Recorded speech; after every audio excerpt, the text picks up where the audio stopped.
false unity and the deception of tolerance.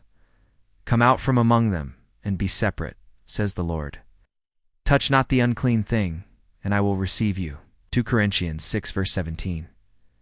We re-exposing a deception that has slowly crept into the modern church, one that disguises itself as love, peace, and unity. But at its core, it leads to compromise, error, and spiritual death. 2 Corinthians chapter 6 verses 14 to 18. Now I therefore, the apostle of Christ Jesus, coming to you in the fear of God, with open spectacles between both the holy things and the common things, and with all my desire of him, who is approved of God, that I may have the mind of Christ, that I may know the things more fully and perfectly, and not partially. For we walk by faith, but we desire to be wise in our own estimation, and in all matters prudent, resisting in the flesh our former lusts, that they should not rule over us, because we are not of the flesh, but of the Spirit, if indeed there is in you anyone in bondage under the old carnal desires. You know him how you once, being in time past in the uncircumcision. For circumcision outwardly is nothing before God, but being in the uncircumcision, you were in the flesh. But now you are disobedient from the heart, saved through hope. Hope of the righteousness of God, which is through faith. And this is good indeed, if you continue therein established, for God also helps you in this. The first part of this passage talks about Paul's desire to not just have a casual relationship with the Corinthian church, but a deep relationship. And he says that he wants to have the mind of Christ towards them. That way, he can know what he ought to do, what direction he ought to lead them in, and help them grow in the knowledge of God. Paul doesn't want to be a mere acquaintance with them, but he wants to be a lifelong friend. In fact, he uses the Greek word which means brother. But then Paul shifts his tone and says, I am afraid lest perhaps I might be like one of those people who are always talking about the Lord yet do not do anything to benefit them. I am afraid that I might be like someone who builds a house on sand instead of rock. I am afraid that I might be like someone who sows seed on rocky ground instead of fertile ground. I am afraid that I might be like someone who gathers a harvest of thorns instead of a harvest of wheat. I am afraid that I might be like someone who chases butterflies and catches nothing. I am afraid that I might be like someone who feeds chickens and gathers eggshells instead of chicks. Friends, this is a message of warning. There is something that is happening that threatens the church and the body of Christ that we must wake up to. And this is the warning. Paul opens by saying, therefore, which means this is a direct result of what he just stated. Because of what I just shared with you, listen carefully to what I am about to say. And then he gives 3 strong declarations. No. 1. Do not be unequally yoked together with unbelievers. What does that mean? Well, a yoke is something that joins 2 oxen together so they can pull a plow. And equally yoked together is not being yoked together at all. It's not equal. It's unbalanced. And an ox and a donkey are very different animals. They work differently, they eat differently, and they have different strengths and weaknesses. Paul is saying, don't team up with people who are totally incompatible with you. Don't team up with people who have completely different values, goals, motivations, and ambitions. What do righteousness and wickedness have in common? Or what fellowship can light have with darkness? And the Bible makes it clear that believers and unbelievers are incompatible.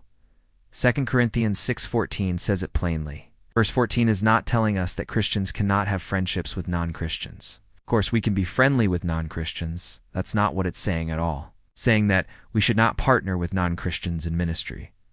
We should not cooperate with non-Christians when it comes to preaching the gospel or building the church. And this includes being married to an unbeliever. 1 Corinthians 7:39 says, a wife is bound to her husband as long as he lives. But if her husband is dead, she is free to marry anyone she wishes, but he must be a believer. As it is, if a woman is married to an unbeliever and her husband dies, she becomes free to marry any man she chooses, provided he is a believer. Number 2, come out from among them and be separate, says the Lord. What? You might be thinking, what exactly is he saying? What do you mean, come out from among them and be separate? Well, let us go back to verse 14 where it says, do not be unequally yoked together with unbelievers. Then in verse 15 he says, come out from among them and be separate. And then in verse 17 he says, come out from among them. What exactly does he mean by come out from among them and be separate? That's 3 times in 5 verses. This is a big deal. Or what harmony is there between Christ and Belial? So what exactly is he saying? Well, we need to pay close attention to the context. Earlier in the chapter, Paul talked about how godly people should not be united with ungodly people, even in marriage. And in verse 15 he says, "What fellowship can light have with darkness?" Verse 15 tells us that there is no harmony between darkness and light, between Christ and Satan. So when Paul says, "Come out from among them and be separate," he is telling the church to come out from among people who deny the true nature of evil, people who tolerate sin, people who ignore God's commands, people who deny basic moral truths. In other words, come out from among them and be set apart. This is the exact command God gave to the nation of Israel in Leviticus 20:26. "You shall be holy to me, for I, the Lord, am holy." God did not call Abraham, Isaac, Jacob, and Moses to be like the Egyptians or the Canaanites. God never intended for his people to fit in with the world. He called them to stand out. He called them to be holy. He called them to be separate. He called them to obey him. Even though it meant standing against popular opinion, he called them to be different. And no. 3. Touch no unclean thing. This simply means don't participate in sin, don't support sin, don't excuse sin, don't tolerate sin. Don't be involved in sin. Listen closely to what the author of Hebrews says in chapter 12 and verse 1.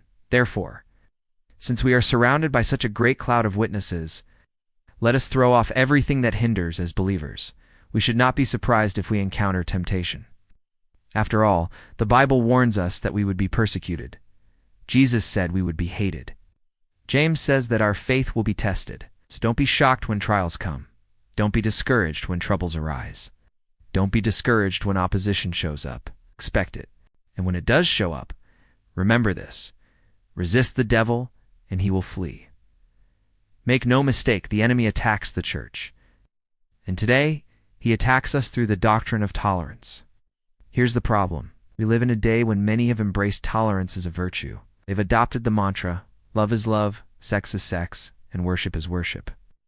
Many are tolerating sin as normal behavior. They're tolerating rebellious music as praise and worship. They're tolerating sexual immorality as a relationship. They're tolerating doubt and heresy as Christian. We're living in a time when too many are confusing personal feelings with biblical truth. Listen carefully. Tolerance of sin is not tolerant. Tolerance of error is not tolerant. Tolerance of rebellion is not tolerant. And the Bible clearly states that we should not tolerate sin, Ephesians 5:11, and have no fellowship with the unfruitful works of darkness, but rather expose them, which are reproved, having no fellowship with them. Romans 16:17. "I appeal to you, brothers, to watch out for those who cause divisions and create obstacles contrary to the teachings that you have been taught. Avoid them." So here's my question for you. Do you embrace biblical intolerance or worldly tolerance? Do you stand against error, or do you remain silent? Do you expose sin, or do you celebrate it? Do you preach hell, or do you preach social justice? Do you preach holiness, or do you preach entertainment? Which side are you on, you see, as the body of Christ? We can agree on some things and disagree on others and still be unified. True unity is not uniformity. It's not sameness. It's not everyone agreeing on everything. True unity is oneness of purpose. The Holy Spirit can use us despite our differences and still accomplish his purpose. Brethren, we can love one another and still have different opinions. You see, my prayer is that God raises up more people who refuse to be swept away by the tides of culture and compromise.